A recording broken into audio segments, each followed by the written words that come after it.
Hi, today we're going to talk about questions that you should ask. In specific, we're going to talk about the first three questions that you should ask a sales prospect on your first meeting. Here's the thing: 80% of your chance to win or lose a sale will be determined by the time you ask your last question. So it's very important that you start off questioning in a very strong manner and in a manner that gets people into the sales call. Here's the problem that you're confronting. When you meet with a new person, new prospect, they are going to naturally have their defenses up. And when you start asking them questions, there's this little part in the back of their mind that's going to be sitting there thinking, okay, how could this answer be used against me? For that reason, it's very important that the first three questions that you ask your prospect are questions that are literally designed only as open-ended questions to gain information. Do not, I repeat, do not ask any question that could be tied to whatever it is you're selling in those first three questions. If you do, they're going to build their walls and you're going to be trying to climb over those walls for the rest of the sales call. So, here are the first three questions that you should ask your prospect. Number one, how did you come to be in this position? Here's the thing: the number one thing that people like to talk about is themselves. People love to tell their own stories. So when you ask, how did you come to be in this position? You're inviting them, please tell me your story. Tell me all about your career and what you have done that is great. And then sit back and shut up and listen. Don't use this time as a way to plan and plot what you're going to say next. Don't use this time to pick out a detail and go, oh, there's something I can use.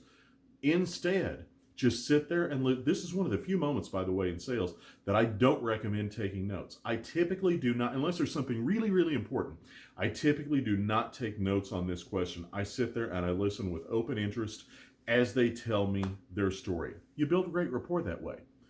Second question: what is your favorite thing about this job?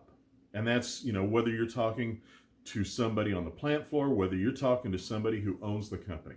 What is your favorite thing about what you do? Number one, again, you're showing genuine interest in them and building great rapport. Number two, and you may learn some things here that tell you a little bit about how they're rewarded, how they like to spend their time, things that could be really beneficial later to you in the selling process. You're going to learn some good stuff here.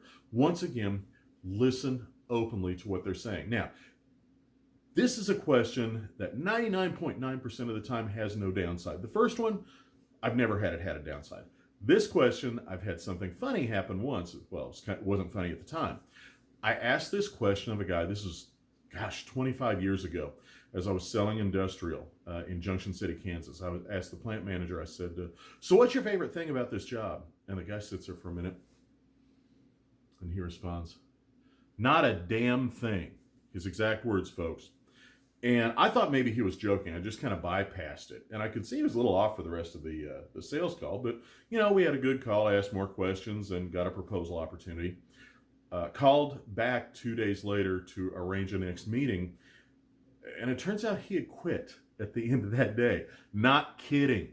And I can only imagine, I don't know for sure, but I just wonder if he reflected on his job and said, I'm out of here. So most of the time that never happens though.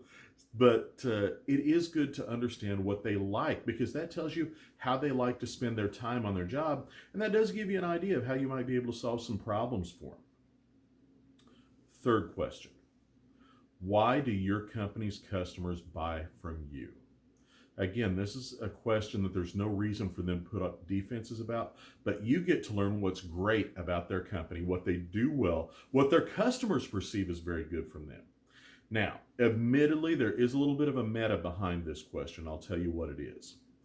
Unless you are selling to, let's be honest, Walmart, unless you're selling to somebody like Walmart, you're almost never going to hear, because we have the cheapest price. Nobody ever brags on being the cheapest provider. Here's the thing: whatever they tell you, they're going to tell you what's great about their company. They're not going to brag on lower price. It is a little bit of a bulwark later against the price objection, because if they say they want the lowest price, now you can come back later and say, look, your customers don't buy from you because of being the low price provider. Why do you want to buy from your vendors that way? That's a little something to reserve. But here's what's really important about these questions. These questions are not questions that are going to cause a customer to put up their defenses and think in the back of my mind, okay, what am I saying that can be used against me later? These are questions that are going to ease a customer into the discovery process, build some rapport, open up, gain some trust. And that means that when you start asking the substantive questions that you're about to ask, you'll probably get better answers. So if you want better first appointments, start your appointments with those 3 questions. Look forward to seeing how that works for you. Go ahead and leave me a comment. And if this video has been helpful to you, please like it, share it, subscribe to my channel. I look forward to talking with you again. Thank you.